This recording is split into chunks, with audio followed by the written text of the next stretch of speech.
మేము 1,00,000 కోట్లు ఇస్తాం అన్ని రుణాలు ఆ రుణాలు వీలేదో ఇస్తున్నట్టుగా ఆల్రెడీ ఉన్న స్కీమే నథింగ్ న్యూ అబౌట్ ఇట్ ఏమి లేదు వెరసి ఇష్యూ యాజ్ ఏ హోల్ దురదృష్టం ఏంటంటే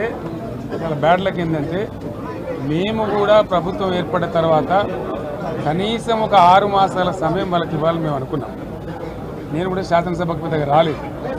కానీ ఈరోజు బడ్జెట్ చూస్తే ఏ ఒక్క పాలసీ ఫార్ములేషన్ జరగలేదు రాష్ట్రానికి సంబంధించినటువంటి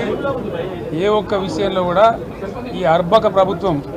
ఇప్పటి వరకు పాలసీ ఫార్ములేషనే చేసినట్టుగా కనపడతలేదు వ్యవసాయం ఉంది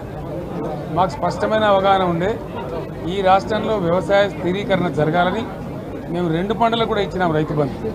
వీళ్ళు ఎగ్గొడతామని చెప్తా ఉన్నారు మేమేదో రైతులకు ఇచ్చిన డబ్బును దాన్ని పాడు చేసినాము చెడగొట్టినాము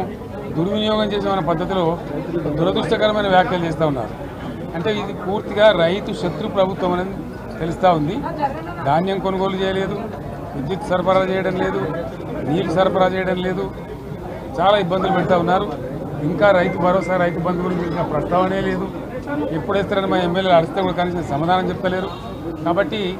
రైతులను వంచింది ప్రభుత్వం వృత్తి కార్మికులను వంచింది ఒక్క పాలసీ ఇండస్ట్రియల్ పాలసీ ఏమి లేదు బట్ గ్యాస్ ట్రాష్ పంచరంగ ఈస్మాన్ కలర్ లాగా చెప్పడం తప్ప స్టోరీ టెల్లింగ్ లాగా ఉన్నది తప్ప బడ్జెట్ చెప్పినట్టు లేదు రాష్ట్రంలో వ్యవసాయ పాలసీ ఏమిటి పారిశ్రామిక పాలసీ ఏమిటి ఐటీ పాలసీ ఏమిటి ఇంకా ఇతర అనేక పాలసీలు పేద వర్గాలకు సంబంధించిన పాలసీ ఏమిటి అనే దాని మీద ఏ ఒక్క దాని మీద కూడా గ్యాసు ట్రాషే తప్ప చిల్లర మల్లర ప్లాట్ఫామ్ స్పీచ్ లాగా ఉంది తప్ప అది బడ్జెట్ ప్రసంగం లాగా లేదు రాజకీయ సభలలో చెప్పినట్టు ఉంది తప్ప ఏ ఒక్క పాలసీని కూడా నిర్దిష్టంగా ఈ పనిని మేము ఎట్లా సాధిస్తాం మా గోల్స్ ఇవి మా టార్గెట్స్ ఇవి అనే పద్ధతి కానీ పద్దు కానీ లేదు ఇది పేదల బడ్జెట్ కాదు రైతుల బడ్జెట్ కాదు యువల బడ్జెట్ విశ్లేషణలో మీకు తెలుస్తుంది భవిష్యత్తులో బ్రహ్మాండంగా మేము దీన్నంతా కూడా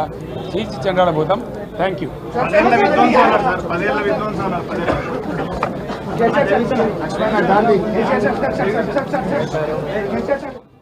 అనేక అంశాలు పెట్టబోతున్నట్టుగా